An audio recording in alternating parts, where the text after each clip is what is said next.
Welcome back for another insightful analysis.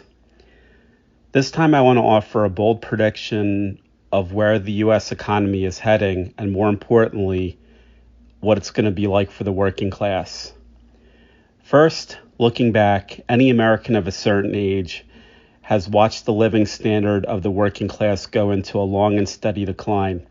I know this may sound like an exaggeration, but a young 18-year-old high school graduate in the 1950s could walk into a factory and make as much money as a doctor makes in today's economy.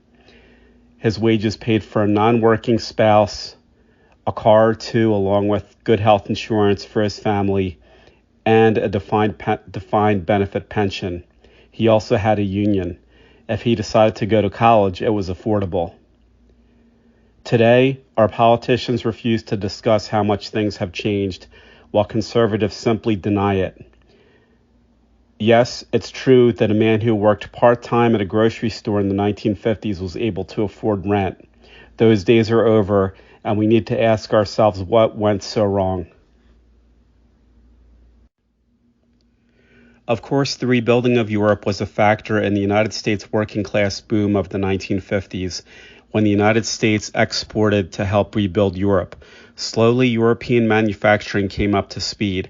Then something happened that was not inevitable. It was something done intentionally by our government. At no time was this movement coming from the American people. The government became obsessed with opening China up for cheap labor.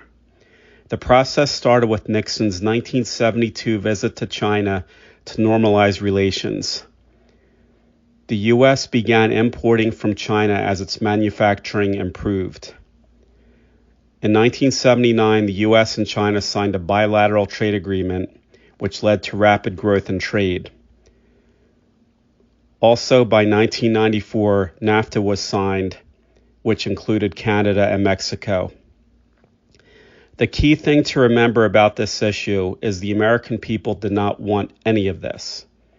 There were no protests demanding that China be opened up for free trade or Mexico. Our corporations wanted it, and they lobbied our government to allow it via bribes. Campaign contributions. American manufacturing was hit hard.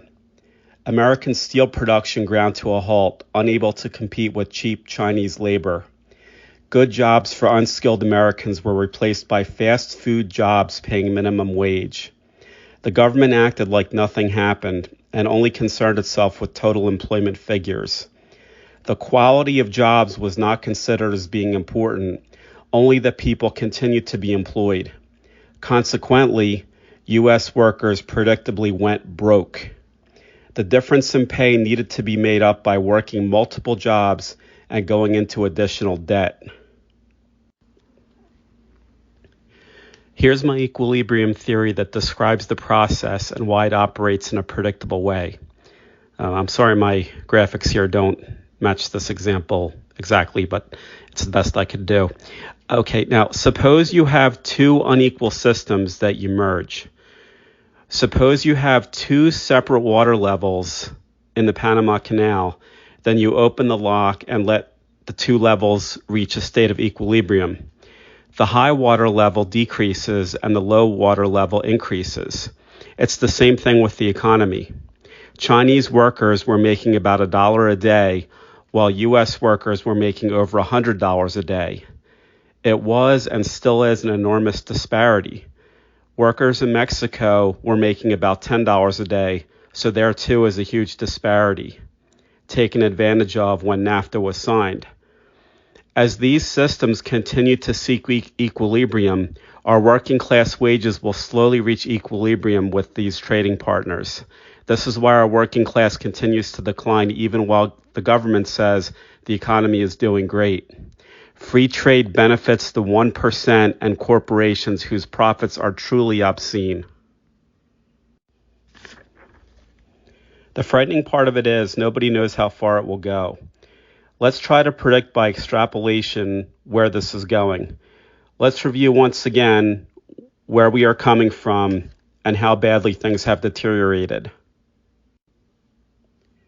Let's review once again what a 1950s U.S. worker had. A 1950s worker had a house, a car, a non-working spouse, company-paid family health insurance, a defined benefit pension, job stability and union protection. College was not necessary, but it was affordable. Let's fast forward to the 1980s. We start to notice a small decline in the standard of living. Both spouses had to work to support the household. Apartments were still affordable. Health insurance was not a big problem yet. Pensions were still available. College was still affordable. And unions started into their decline. By the 1990s, a U.S. worker had a house if both spouses worked full-time or an affordable apartment. There was some increase in the health insurance burden, but not anything like it is now. Pensions began disappearing, and there were small to moderate increases in tuition. Now in 2023, a young U.S. worker has no hope of ever owning a house, exorbitant rent taking huge percentage of their income, brutal college debt loads because of tuition price gouging that mostly goes to college executives and administration, high cost, high deductible, mostly worthless health insurance, almost no pensions except for the public sector, precarious gig economy jobs at low pay, a low availability of good jobs, and scarce union membership. In looking at this data, and if you've been around to experience this directly, you should notice the slow and steady decline in the standard of living in the United States. It's caused primarily by U.S. wages reaching equilibrium with Chinese wages. As the huge disparity in wages equalizes, Chinese workers have seen their wages increase, while U.S. workers have seen their wages decrease. This process was completely preventable and would have been prevented if free trade had not been forced upon the American people. Now let's take this a little further and extrapolate a future as the equilibrium process continues. These are my predictions for 2040 as the United States enters a new dynasty.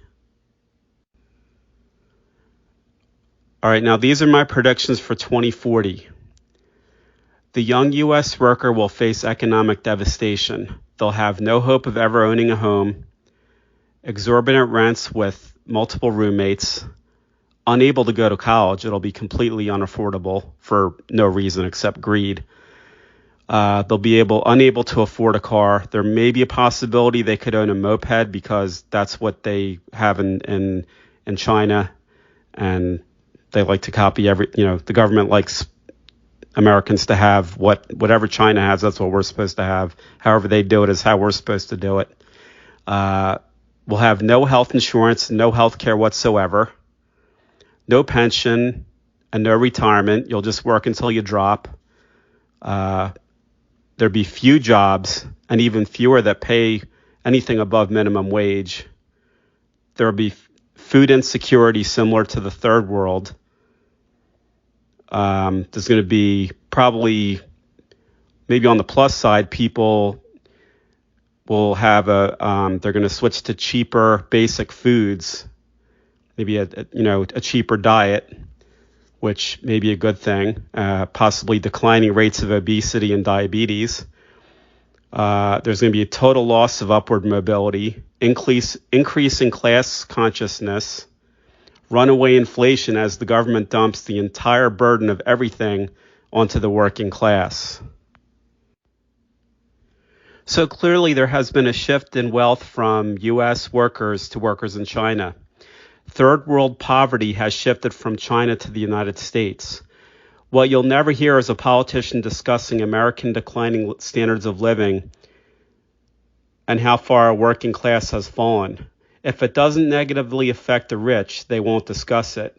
Instead, they champion free trade and never discuss its impact on U.S. workers. It begs the question, who do they represent? It sure isn't the American working class.